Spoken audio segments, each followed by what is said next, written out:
Être optimiste aujourd'hui, c'est chercher par tous les moyens, et pour soi et pour les autres, à optimiser le monde dans lequel on vit. Et entre autres, c'est apprendre aux autres aussi à l'optimiser, regarder ce qui va bien, toujours s'interroger sur les domaines où on peut changer les choses, et puis surtout professer au quotidien une confiance absolue dans l'intelligence des autres, et dans la créativité humaine. Le 5 mars 1994, j'avais un petit bébé qui allait arriver. La maison était trop petite, j'avais déjà un petit garçon, Jérémy, âgé de 7 ans, et il fallait déménager. Et sur le toit de ma maison, il y a une antenne de télévision. Et je me suis dit, je vais quand même pas laisser cette antenne sur le toit. J'ai pris une échelle en aluminium, je l'ai plaquée contre le pignon, une maison tourangelle à 2 étages. Je me suis cordé à la cheminée pour pas tomber. J'avais prévu toute la sécurité. J'avais bien vu la ligne électrique derrière, mais je me suis dit, ça passe, il n'y a pas de souci. Et à un moment donné, je tiens le mât de l'antenne très fort.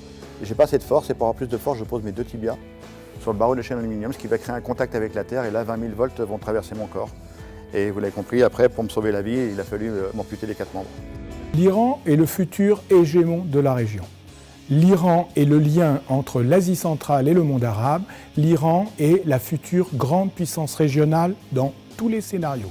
Et son rapprochement militaire avec la Russie lui garantit au moins une décennie de puissance régionale. Qu'est-ce qui pourrait être dit à des chefs d'entreprise ?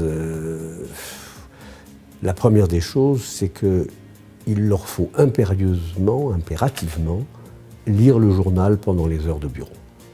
Et ça ne concerne pas seulement ceux qui vont vers l'international, puisque ce qui caractérise la période actuelle, c'est que même ceux qui restent en France sont confrontés aux conséquences de ce qui se passe dans le monde.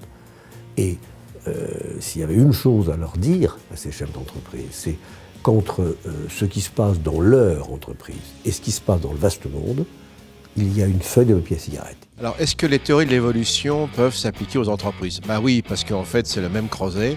Tout ça commence il y a 2 siècles avec les Darwin, Adam Smith. On avait un petit peu oublié cette histoire-là. Et en définitive, une espèce, une entreprise, c'est quoi ?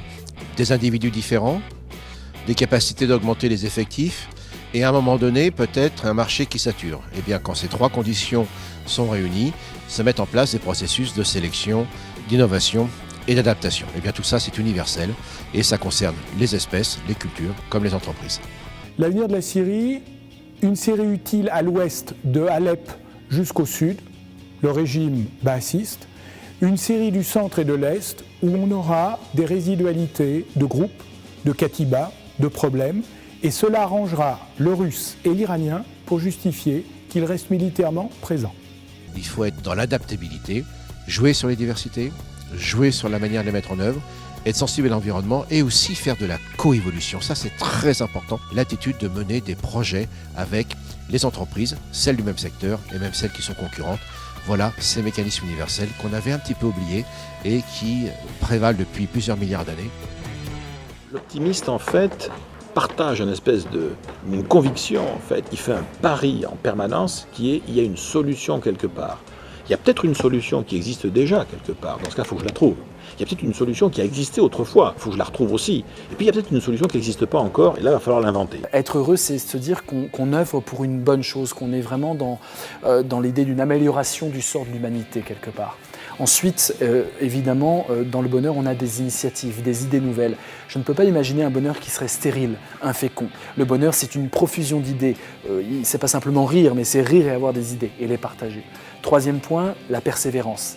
Seul le bonheur nous fait tenir. Seule cette idée d'une santé chevillée au corps et cette idée que malgré les obstacles, malgré les défis, malgré les peurs, on a envie de continuer, c'est parce qu'il y a cette idée de persévérance dans tout bonheur. Et puis enfin, le dernier point, c'est une sorte d'empathie, d'intuition de l'autre. C'est ce qui fait d'ailleurs qu'on a besoin d'être confronté au corps de l'autre, parce que dans le non-verbal s'expriment peut-être des détresses intimes de l'autre qu'on ne peut pas cerner à travers un écran. Mais c'est quand même une perception extra-lucide du monde. Pour moi, le message le plus fort, c'est oser. Vas-y. T'as une idée ? Vas-y. Fais-le. Si ça se fait pas, c'est pas grave. Si tu réussis pas, c'est pas grave. Il y aura autre chose derrière. Aujourd'hui, ma philosophie de vie, c'est j'ai plein de projets. Et aujourd'hui, même les projets viennent à moi tout seul. Si ça se fait, je suis heureux. Si ça se fait pas, c'est pas grave. Il y aura autre chose. La vie continue. C'est ce qu'il faut se dire. Et surtout y croire. Ne jamais lâcher. Moi, je l'ai dit tout à l'heure, quand on a une idée, on a un projet, le doute, il naît avec l'idée. Il naît avec le projet. Et le doute, il vous accompagne tout au long. Il est là, il vous harcèle. Et même des fois, il vous pourrit la vie, il vous pourrit la nuit, vous ne pouvez pas dormir à cause de lui. Mais renoncer? Non, c'est pas possible. Alors que tout est possible. Mais renoncer, non, ça je veux pas.